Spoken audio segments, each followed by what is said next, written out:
Assalamualaikum warahmatullahi wabarakatuh.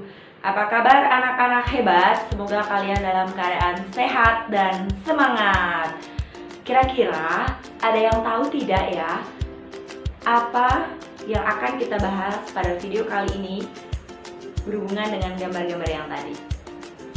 Ya, betul sekali, tentang Pancasila. Lahirnya Pancasila merupakan judul pidato dari Bapak Soekarno pada sidang BPUPKI atau Badan Penyelidik Usaha Persiapan Kemerdekaan Indonesia pada tanggal 1 Juni 1945. Sehingga setiap tanggal 1 Juni diperingati sebagai hari lahirnya Pancasila. Pancasila berasal dari bahasa Sanskerta yang terdiri dari dua kata, yaitu panca dan sila.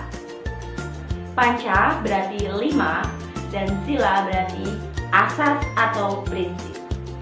Dan bisa kita simpulkan atau kita maknai bahwa Pancasila merupakan rumusan atau pedoman yang mengatur tentang berbangsa dan bernegara bagi seluruh rakyat Indonesia. Pancasila yang terdiri dari 5 sila tersebut, masing-masing sila memiliki lambang atau simbol dengan makna masing-masing.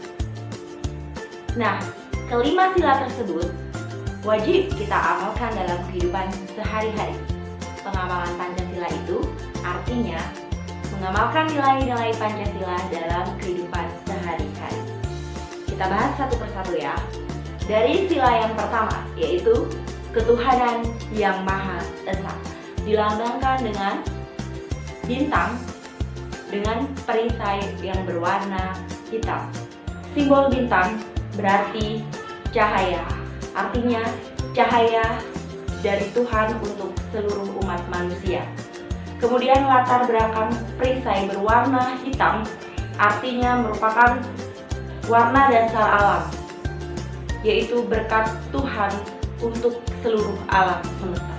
Pengamalan Pancasila sila pertama dalam kehidupan sehari-hari tentunya berhubungan dengan keagamaan. Contohnya, yang pertama yaitu mempercayai adanya Tuhan yang Maha Esa. Yang kedua, takwa kepada Tuhan yang Maha Esa dengan menjalankan perintah Tuhan dan menjauhi segala larangannya.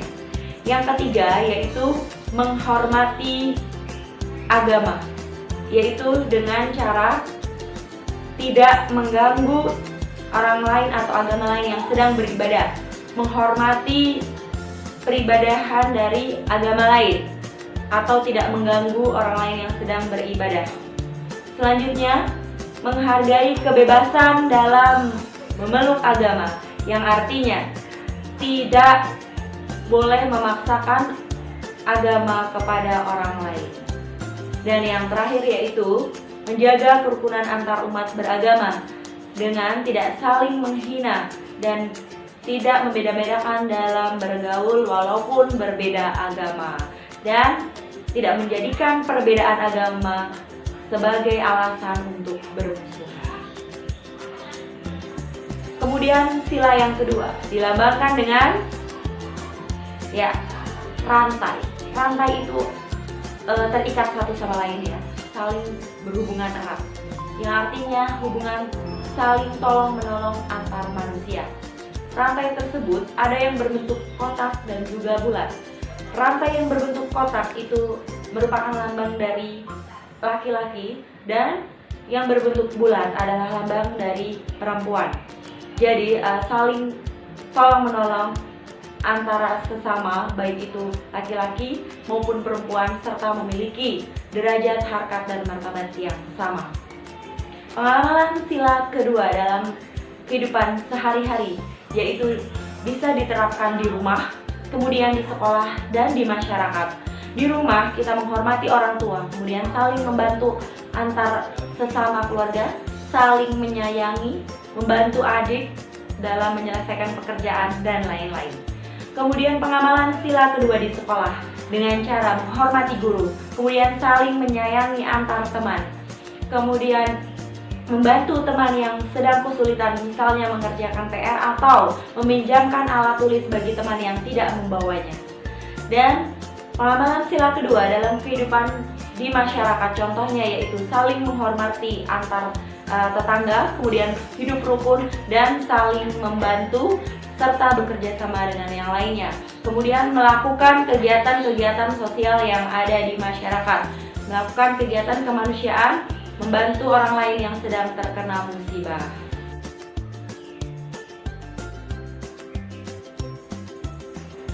Yang ketiga yaitu Persatuan Indonesia yang dilambangkan dengan pohon beringin. Pohon beringin memiliki daun yang sangat rimbun. Artinya Pancasila sebagai dasar negara dapat dijadikan tempat untuk berteduh yang aman bagi warga negara Indonesia. Selanjutnya, pohon beringin juga memiliki akar yang sangat kuat yang menggambarkan persatuan dan kesatuan.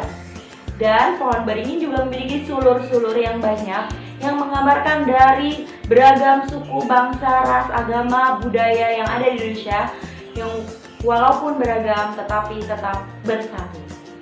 Nah, pengamalan Pancasila sila ketiga dalam kehidupan sehari-hari berhubungan erat dengan nasionalisme dan patriotisme. Contohnya yang pertama yaitu menjaga persatuan dan kesatuan bangsa. Yang kedua, rela berkorban demi bangsa Indonesia. Kemudian menempatkan kepentingan bersama di atas kepentingan pribadi dan golongan. Yang keempat yaitu mencintai atau bangga dan cinta tanah air dengan cara membeli atau mencintai produk-produk Indonesia. Kemudian menggunakan bahasa Indonesia dengan baik dan benar, menjaga kedaulatan negara Indonesia. Selanjutnya, sila yang keempat yang berbunyi, kerakyatan yang dipimpin oleh hikmat kebijaksanaan dalam permusyawaratan perwakilan. Disimbolkan dengan kepala banteng. Mengapa disimbolkan dengan kepala banteng?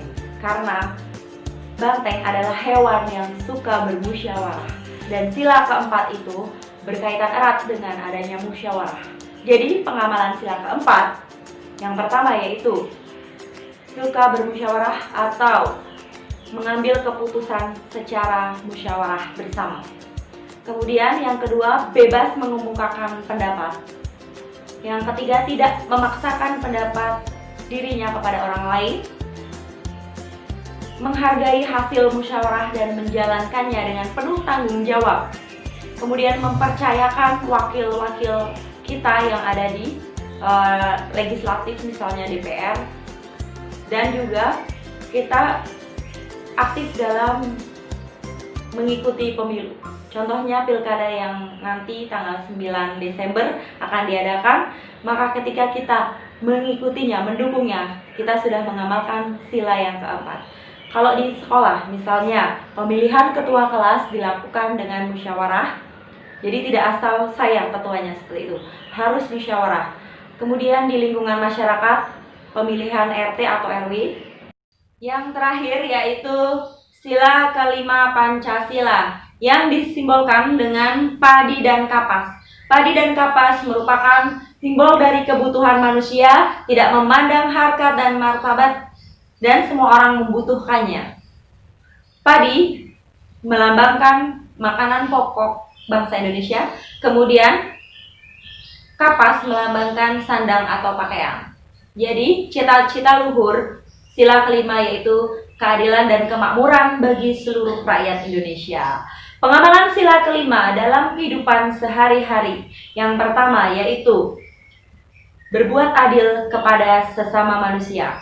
Kemudian suka bergotong royong, misalnya gotong royong membangun jembatan, gotong royong membangun tempat-tempat ibadah, gotong royong memperbaiki jalan, dan lain-lain.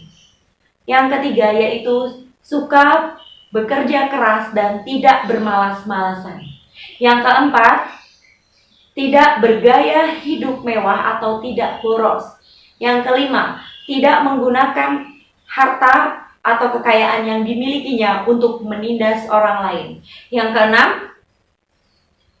tidak merusak fasilitas umum atau tidak mengganggu kepentingan umum, misalnya tidak kebut-kebutan di jalan atau menyuarakan musik yang dapat mengganggu orang lain. Selanjutnya, yang ketujuh, yaitu menghargai hasil karya orang lain. Jadi kita harus menghargai hasil karya orang lain.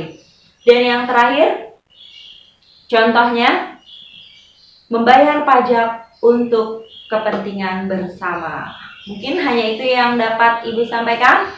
Ada kurang lebihnya mohon maaf, dan misalnya kalian juga bisa dapat mencari contoh-contoh yang lain tentang pengamalan sila-sila Pancasila baik di internet maupun di buku atau sumber-sumber yang lain. Kiranya hanya itu yang dapat Ibu sampaikan.